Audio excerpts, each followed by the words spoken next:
Bonjour à toutes et bonjour à tous, bienvenue sur WalaXa-auto, une chaîne YouTube qui parle de mobilité, de transition énergétique, principalement orientée sur le continent africain. Alors moi c'est Christian Kofi, toujours de la Côte d'Ivoire et je suis heureux de vous retrouver aujourd'hui pour une nouvelle vidéo. Alors ce qu'on va faire aujourd'hui, c'est que je vais vous proposer un nouveau contenu et il y aura d'autres vidéos par la suite. Et dans ce contenu-là, je reçois aujourd'hui un invité qui va se présenter par la suite. Mais d'abord, avant d'aller plus loin, si vous êtes là pour la première fois sur ma chaîne YouTube, je vous invite à vous abonner et activer la cloche de notification pour ne manquer aucune de mes prochaines vidéos. C'est parti!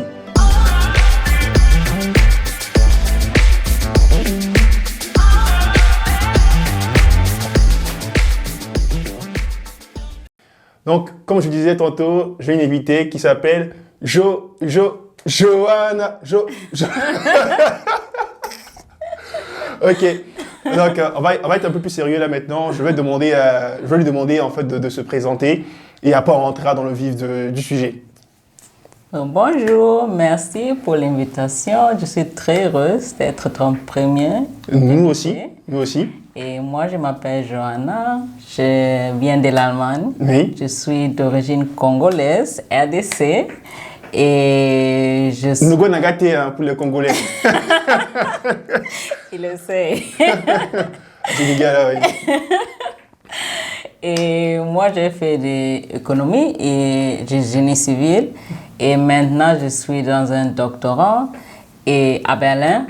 Et je travaille sur l'énergie solaire et de l'habitat en Afrique, précisément en Nairobi, à Kenya, et bien sûr à Kinshasa, en Congo. Et oui, c'est ça. Ok, waouh, là c'est compliqué pour moi tout ce qu'elle a dit là. Mais déjà, donc bienvenue Johanna sur WalaXa-auto. Merci d'avoir accepté notre invitation. Donc, comme vous pouvez le voir, Johanna a fait des études, je dirais, d'ingénieur. Et par la suite, aujourd'hui, elle est en train de faire un doctorat axé sur l'énergie solaire et plus précisément en Afrique.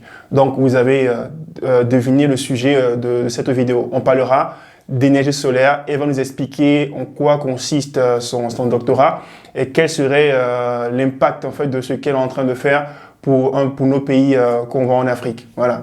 Donc, alors, du coup, tu disais que tu faisais un doctorat sur l'énergie solaire en Afrique. Est-ce que tu peux donner un peu plus de détails en quoi consiste ce doctorat? Pourquoi l'énergie solaire? Pourquoi l'énergie solaire?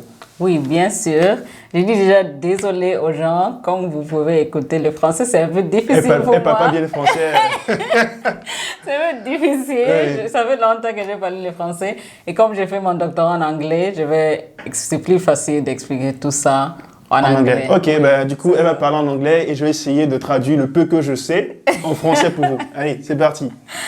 Okay, I choose to do my doctorate in solar energy and housing because renewable energy is a trend or a very important topic nowadays, climate change and everything. Okay. And African countries have a lot of resources in regards to renewable energy. And I feel like it's very important for African countries to use all the resources they have. Everyone is talking about the potential of Africa and what Africa can do. And a lot of people talk about resources like gold and even in Congo, like cobalt and a lot of things. But renewable energies are very important. And that's why I choose to speak about renewable energy and solar energies because it's hot in African countries, and we don't have a lot of sun. So, yes, that's why it's important topic. Ok, et du coup, pour ceux qui ne savent pas, c'est quoi l'énergie solaire? Est-ce que tu peux expliquer, can you explain to them solar energy, what it is? So, solar energy is basically using the natural sun or the radiance of the sun through solar panels, so panels that are made to transform this natural resource to produce electricity so that you can use it in a household or for production or for different things. Okay. So that's basically Ok. solar energy, just simply explain. Ok, donc ce qu'elle disait là, c'est que l'énergie solaire, c'est le fait d'utiliser le rayonnement du soleil et de le transformer, c'est ça, en énergie électrique par le biais en fait de panneaux solaires. Ce sont des panneaux photovoltaïques qui sont pour la plupart fabriqués en Chine, si je ne me trompe pas, qui sont fabriqués en Chine. Oui, si en Allemagne, oui, mais pas beaucoup dans les pays africains. Ok, du coup tu me disais que, comme tu viens de l'Allemagne, que tu me disais tantôt il y a quelques temps, que l'Allemagne utilise beaucoup d'énergie renouvelable. Comment ça se fait en fait aujourd'hui? Yes, because climate change is a big topic, and European countries, they all have climate agendas for 2030 or for the coming years. Yes. So Germany is pushing, or the government of Germany is pushing the use of renewable energies. So they want to go away from fossil energy, nuclear energy, to use more renewable energies like wind, solar energy, and a lot of these things. So they're investing a lot of money in research and production, and they're pushing people to use it on household level, companies to use more renewable energies. Okay, that's good, that's good. So that means today Germany is not using any more nuclear energy and fossil energy. Fossil, I think they're still using, but nuclear energy, they even declared this year they're going to close the last, so it's closing seasons actually for nuclear energies. That's an interesting topic because you know, because of the war in Ukraine, yes, we heard that Germany will face some issue about supply of energy because Russia was the main country who was supplying gas to Germany. Yes. So how Germany is thinking to use renewable energy instead of fossil and nuclear energy, if they are not able with renewable energy to I would say to subsidize the population. Yeah. So renewable energy is still like complementary, so it's still the traditional energy sources that are used, so they're not now switched from Russia to Qatar, for example, for gas supply, and that's why even renewable energy, nuclear energy, they wanted to switch it up earlier, but since they had all these issues and renewable energy is not on the stage where it's supposed to be, so they're still working on having more renewable energies, but that's where Africa comes to play. In Europe or in a lot of European countries, the resources for renewable energies like sun is not always available. Wind depends on the region, is more available. So it's a little bit more difficult for European countries to switch totally or to have more renewable energy. But in African countries, they have a lot more resources for renewable energy. So even the potential to use it is much easier or greater. For them, yes. Yes, because they have a lot of resources for renewable energy, even water, sun, and a lot of things, yes. Ok. Comment aujourd'hui, par rapport à ton doctorat, comment tu vois l'énergie solaire pour l'Afrique? Comment l'énergie solaire peut aider les ménages en Afrique? Yes, of course. So if we're talking about solar energy, why it's important? So we have a big electricity access or energy access issue in all of African countries. Yes. So if you go to rural areas, urban areas, there are a lot of people in some countries, for example in Congo or in Kinshasa particularly, it's around 50% of people, or a little bit more than 50% of people only have access to electricity 24 hours, or not even 24 hours, because you always have electricity cuts. Okay. So a majority of the population doesn't even have any access to electricity. To regular electricity, and in different countries it's similar. So you have the electricity access problem, and the government or the states, with the resources they have now, even if, like you said, Congo is the country with a lot of resources, but still they weren't able to provide people with electricity the way they needed. And so in this transition to even provide people with electricity access, I think renewable energies are a big chance, because if you're now providing people with electricity, you need to think about it, because the mistakes like European countries made to go to nuclear energy, to go to everything, it was because they wanted to provide their people with energy. Yes. And the same thing we want to do in Africa, but we already have the knowledge that some energy is not that clean and not that sustainable, and some energy is more sustainable. And so solar energy can have great potential, because we have, for example, in Kinshasa, you have good radiance of solar you can use. Okay. So it's very important.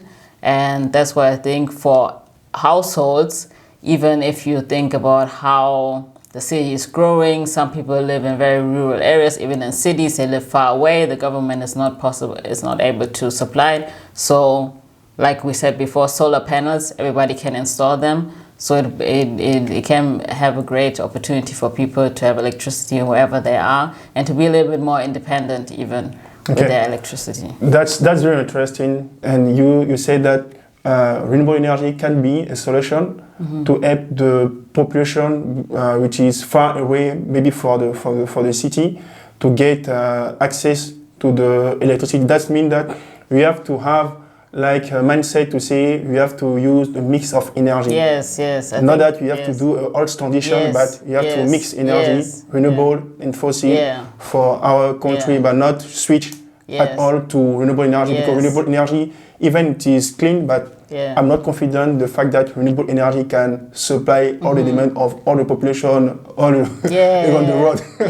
Yes, that's very important. I think energy mix is very important. So you always have to mix. Like you said, I think renewable energy is not only for people in rural areas, but also in cities. So I think everywhere, but I think the main point is energy mix. So African countries, they're not just huge on renewable energy sources, they have gas too, so they can use it too. Yes. I just think it's important to mix everything, so to use your whole potential. Okay. So yes. Okay, great.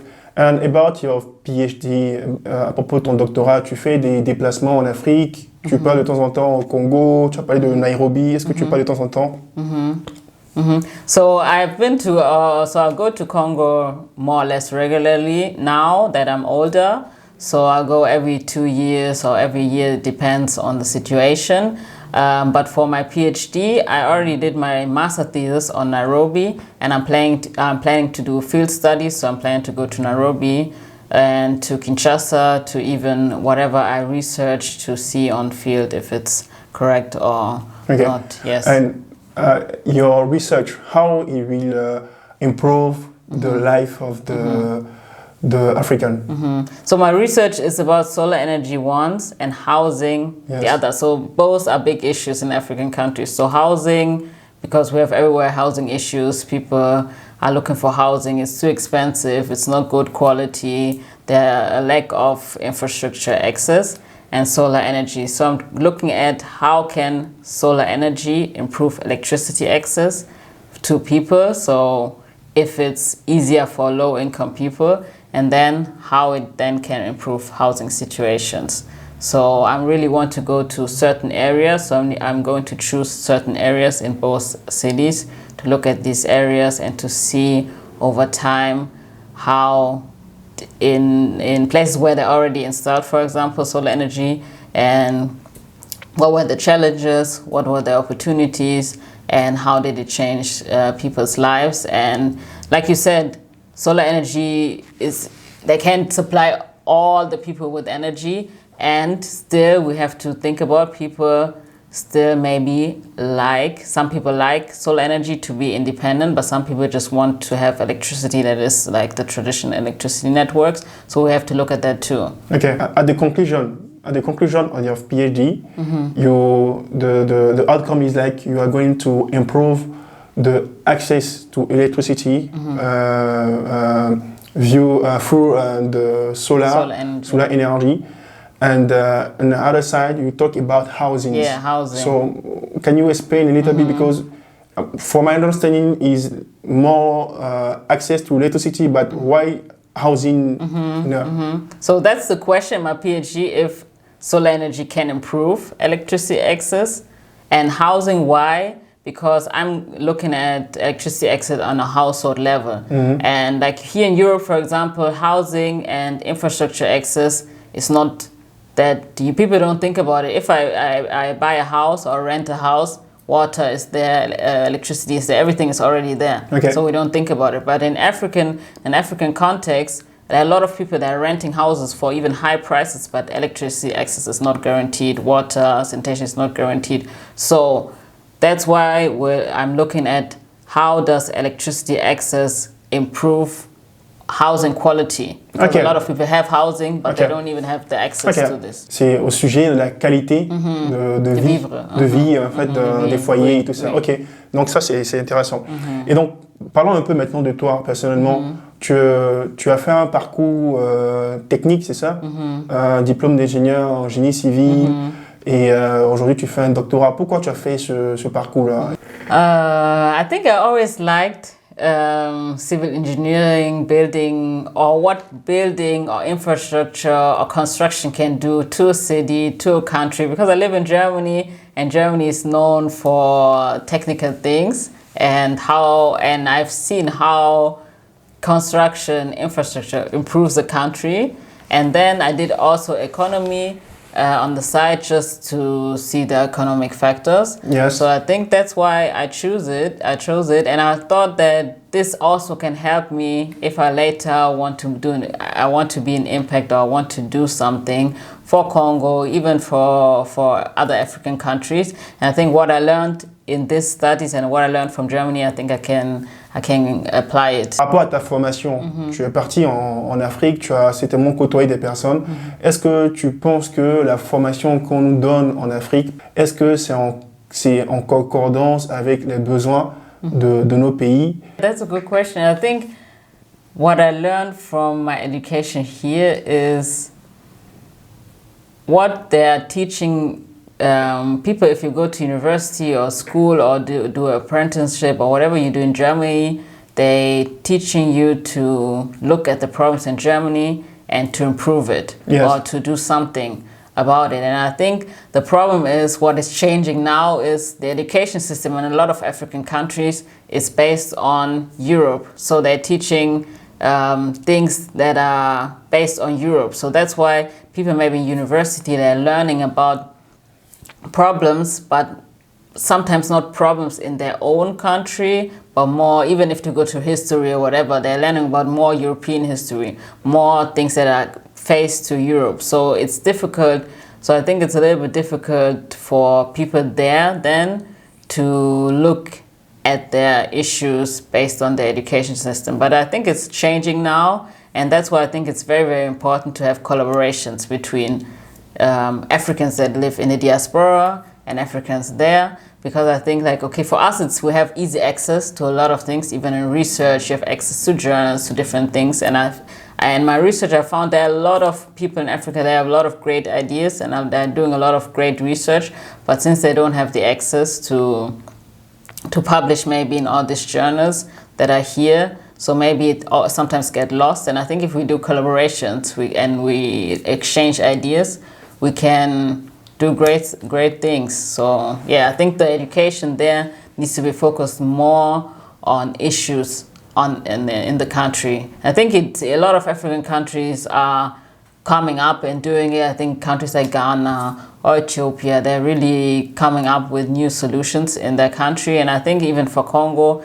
think it's very, very important because we have a lot of young people that are very motivated and want to do a lot of things. And I think if you give them more access and teach them more about their own countries and their own issues and their own history, they're going to do a lot more for their countries. What's very important for African countries to see is that everybody's development has their own stages. And sometimes we look at Europe and we see Europe now, but Europe, to be the way it is now, they had their own development stages too. And we have to have our own development stage too, like even with renewable energy. Like you said, it's not a new thing, renewable energy. We think that now because Europe and everywhere is renewable energy is now, but there were a lot of people, even sustainable food, for example, that's to take a different, or sustainable fuel, like bio food, or things like this. Now it's like a trend, but a lot of African people have been doing that ever since and always have promoting it, and they're always doing it, and that's why we think it's a new thing. But we think we actually need to go back to what we're doing, and we think we need to rely more on our own development and our own path. So if we see Europe, for example, even housing and cities develop like this, we don't need to copy it and want to develop like this. You just need to imagine, what do you want your city to look like? And then you can see which steps can we take to make it happen. It doesn't need to be the same steps as Europe did. For example, the issue is just electricity access. That's the issue. But how you're going to provide electricity, you don't need to follow Europe or America or Asia in this path. You can create your own path, and that's for everything. We can create our own paths to come to the solution. We don't need to look for the whole solution at other people. There can be an inspiration, but still you need to consider your own circumstances. Ok. Il y a un langage qui dit on est mieux servi que par soi-même. Donc l'Afrique, en fait, elle est en construction, et il n'y a pas mieux personne que les Africains eux-mêmes pour construire cette Afrique-là qu'on veut tous voir devenir un jour. Maintenant, avant de clôturer aujourd'hui ce petit talk-là, est-ce que je sais que tu fais beaucoup, tu es dans une association humaine. Voilà, est-ce que tu peux rapidement dire qu'est-ce que vous faites dans votre association, c'est quoi le nom et tout ça, et voilà. Okay, this is part of an association. It's a German Congolese Youth Association, so Deutsch Congoleses Jugendinstitut. It was founded in Germany, in Frankfurt. So the members are Congolese people that are born or raised in Germany. And what we do is we want to bring Congolese people in Germany, young people especially, want to bring them closer to their roots, because some people, they grow up, maybe they don't know a lot about Congo, or they don't know a lot about their roots, so we want to bring their roots closer to them, and we want to collaborate even with Germany, so we want to build bridges between Congo and Germany, and then we want to connect even projects to Congo. For example, we do a lot of projects with young people in Germany. We did projects in Goma, in Kisantu, in Kinshasa with young people, just building awareness about your culture, where you can go, future possibilities in education, so things like this. So that's what our association is about. We're like 60 people now, and yes, different. That's great. And nous ne pouvons pas rester à l'étranger et faire comme si nous ne venons pas de quelque part. Et ça, je pense que c'est très important. L'action que l'association fait, le fait de revenir dans son pays d'origine pour voir comment améliorer les conditions de vie des jeunes et tout ça. Et je crois que tu vas même parler de la possibilité que vous allez faire aussi des formations. Des formations. They are planning to do some training for the young people in Congo. So I think that is amazing. It's very amazing. So if you're interested, follow us on Instagram. Yes. DKG_Germany. So you can follow us on Instagram. And I think all the countries, they need something like this, because if all African countries, we go forward, so together we can go even further. That's great. Je mettrai, vous allez voir en description de cette vidéo les informations par rapport à l'association. Donc si ça vous intéresse, je vous invite à vous inscrire, à vous abonner aussi à leur compte Instagram. Alors, aujourd'hui, c'est la première vidéo d'une longue série. Je vais recevoir au fur et à mesure des personnes. L'idée, en fait, c'est vraiment de promouvoir des personnes qui ont fait des parcours techniques et qui sont africains, et d'avoir cette pensée-là pour l'Afrique d'un point de vue technique, pour l'éveil, en fait, du continent, pour qu'un jour on se dise, on a un Elon Musk, en fait, qui est purement africain et qui a une technologie qui est utilisée partout dans le monde. Moi, des fois, je me dis, Facebook, ça a été créé par un Américain, mais c'est utilisé par tout le monde. Mais quelle est la solution qu'un Africain a créée, qui est incontournable et qui est utilisée par tout le monde, je dis bien par tout le monde. Et aujourd'hui, j'en vois pas. Peut-être que j'en connais pas. Et si vous en connaissez d'autres, des solutions que moi je connais pas, vous pouvez les mettre aussi en commentaire. Je suis ravi en fait de les découvrir, parce qu'on est tous là aussi pour découvrir. Voilà. Donc c'est comme ça qu'on va terminer ce premier épisode d'une grande série qui va venir par la suite. Donc, merci de m'avoir suivi encore sur WalaXa-auto. N'oubliez pas à vous abonner, à partager et à aimer la vidéo. Et surtout, en Igala, on dit quoi en Igala? Pourquoi? À la prochaine. Ah, ok. De mon année. Bye. Allez, bye, à la prochaine. Que Dieu vous garde. Merci.